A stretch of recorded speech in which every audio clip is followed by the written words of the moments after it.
Mi nombre es Carolina Villadiego Urbano y soy asesora legal de la Comisión Internacional de Juristas para América Latina y les hablaré sobre los estándares internacionales en materia de independencia judicial.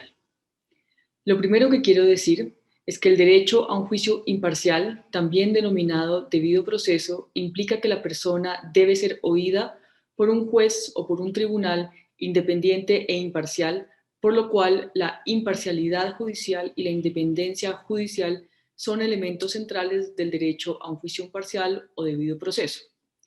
Este derecho está contenido en varios instrumentos internacionales de derechos humanos. Así, por ejemplo, la Declaración Universal de Derechos Humanos establece en su artículo 10 que, y leo textualmente, toda persona tiene derecho en condiciones de plena igualdad a ser oída públicamente y con justicia por un tribunal independiente e imparcial para la determinación de sus derechos y obligaciones o para el examen de cualquier acusación contra ella en materia penal.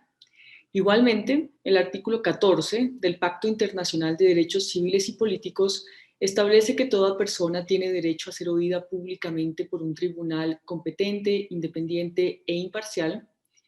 Y en el mismo sentido, la Convención Americana sobre Derechos Humanos establece en el artículo 8,1 una disposición similar. De esta manera, dichos instrumentos internacionales consideran que es esencial al derecho al debido proceso el ser juzgado por un juez o por un tribunal independiente e imparcial. A continuación, mencionaré los estándares específicos que se han delineado para comprender los conceptos de independencia judicial y de imparcialidad judicial en el marco del Pacto Internacional de Derechos Civiles y Políticos y de la Convención Americana sobre Derechos Humanos. En primer lugar, respecto de la esencialidad del concepto de independencia judicial en un Estado, el Comité de Derechos Humanos, en su observación general número 32 de 2007, mencionó, por un lado, que las garantías establecidas para un juicio imparcial se deben respetar independientemente de la tradición jurídica que tenga el Estado, y por otro lado, mencionó que el requisito de la independencia y la imparcialidad del juez es un derecho absoluto que no puede ser objeto de excepción. Por su parte, la Corte Interamericana de Derechos Humanos ha sostenido en su jurisprudencia que la garantía de la independencia de los jueces es un objetivo de la separación de los poderes públicos. Es importante resaltar que el relator especial sobre la independencia de los magistrados y abogados ha recalcado en su informe de julio de 2018 que la independencia y la imparcialidad judicial no son un privilegio que se reconoce a los jueces en su beneficio propio, sino que se justifican por la función que cumplen los jueces como guardianes del Estado de Derecho y los derechos humanos. En segundo lugar, respecto del concepto mismo de independencia judicial, el Comité de Derechos Humanos, en la mencionada observación 32, estableció como elementos centrales de la independencia los siguientes 4 aspectos. Primero, el procedimiento para nombrar jueces y las calificaciones que se exigen para realizar dicho nombramiento. Segundo, las garantías relacionadas con la estabilidad de los jueces en el cargo, en particular aquellas relativas a la edad de jubilación o a la expiración del mandato. Tercero, las condiciones que rigen los ascensos, los traslados, la suspensión y la cesación de funciones de los jueces. Y cuarto, la independencia efectiva del Poder Judicial frente a la injerencia política por parte del Poder Ejecutivo o por parte del Poder Legislativo. En este mismo sentido, la jurisprudencia de la Corte Interamericana de Derechos Humanos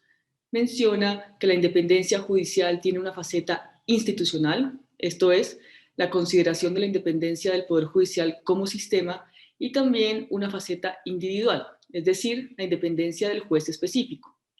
Existe amplia jurisprudencia sobre estas facetas, para lo cual se pueden consultar varias sentencias de la Corte, entre ellas la del caso Apitz Barbera de 2008.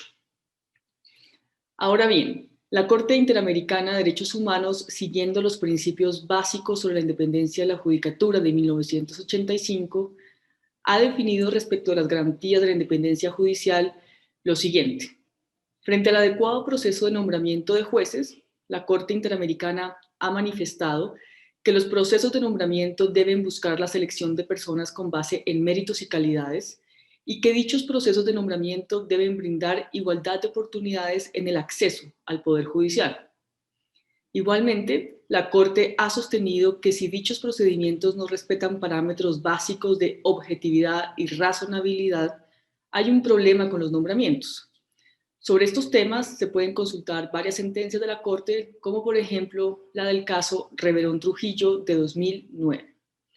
Adicionalmente, la Comisión Interamericana de Derechos Humanos, en su informe de 2013 sobre garantías para la independencia de las y los operadores de justicia, ha mencionado que se debe garantizar que los procesos de nombramiento y selección se hagan en igualdad de condiciones y sin discriminación,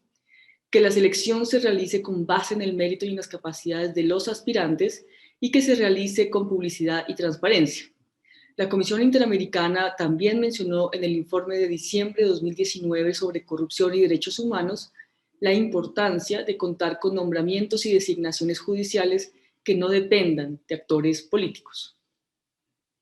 Por otro lado, respecto de la garantía de inamovilidad de los jueces, la Corte Interamericana ha sostenido que esta garantía la componen varios elementos, tales como la permanencia en el cargo, tener procesos de ascenso adecuados y contar con garantías que impidan el despido injustificado o la libre remoción. Asimismo, la Corte ha sostenido que la garantía de inamovilidad implica reintegrar al juez o jueza que fue destituida de manera arbitraria. También la Corte ha dicho que los estándares diferencian entre las sanciones aplicables y que la suspensión o separación del cargo se debe dar por conductas bastante graves. En este sentido, la Corte ha sostenido que las razones válidas para suspender o remover jueces son la mala conducta o la incompetencia, pero que no pueden ser destituidos únicamente porque sus decisiones judiciales fueron revocadas, pues en el marco de la garantía de la independencia judicial, el juez puede disentir con el órgano revisor de sus decisiones. También la Corte ha sostenido que se pueden contemplar otras sanciones por situaciones relacionadas con negligencia o impericia. Y por último, la Corte ha dicho que los procedimientos de destitución deben cumplir con las cláusulas generales del debido proceso. Para abordar este tema se pueden consultar varias sentencias de la Corte Interamericana, entre ellas la del caso Quintana Coello de 2013 y la del caso Tribunal Constitucional de 2001. En un sentido similar, el Comité de Derechos Humanos, en su observación número 32, estableció que los estados deben regular procedimientos claros y criterios objetivos para el nombramiento, la remuneración, el mandato, la promoción, la suspensión, la destitución y las sanciones disciplinarias aplicables a jueces y juezas. Y respecto de la garantía del Poder Judicial y de los jueces frente a las presiones externas, la Corte Interamericana ha mencionado que esta es una garantía esencial del Poder Judicial, pues de acuerdo con los principios básicos sobre la independencia de la judicatura, esta garantía implica que los jueces deben resolver los asuntos que conocen con fundamento en los hechos y el derecho, sin restricción alguna y sin influencias, alicientes, presiones, amenazas o intromisiones indebidas. Asimismo, el Comité de Derechos Humanos ha sostenido que es incompatible con el concepto de independencia judicial que las funciones y competencias del Poder Judicial y del Poder Ejecutivo no sean distinguibles o que el Poder Ejecutivo controle o dirija al Poder Judicial. Por último, respecto del concepto de imparcialidad judicial, el Comité de Derechos Humanos ha mencionado que la imparcialidad tiene dos aspectos conocidos como el aspecto subjetivo y el aspecto objetivo. Respecto del aspecto subjetivo, el comité ha dicho que este significa que los jueces no deben permitir que sus fallos estén influenciados por sesgos o prejuicios personales, no deben tener ideas preconcebidas en cuanto al asunto sometido a su estudio y no deben actuar de manera que indebidamente se promuevan los intereses de una de las partes en detrimento de los de la otra. Y en lo que hace referencia al aspecto objetivo, el Comité de Derechos Humanos ha sostenido que este implica que el juez debe parecer imparcial a un observador razonable. Por ejemplo, el comité ha manifestado que no se cumple este aspecto si el juez ha debido ser recusado en el caso concreto.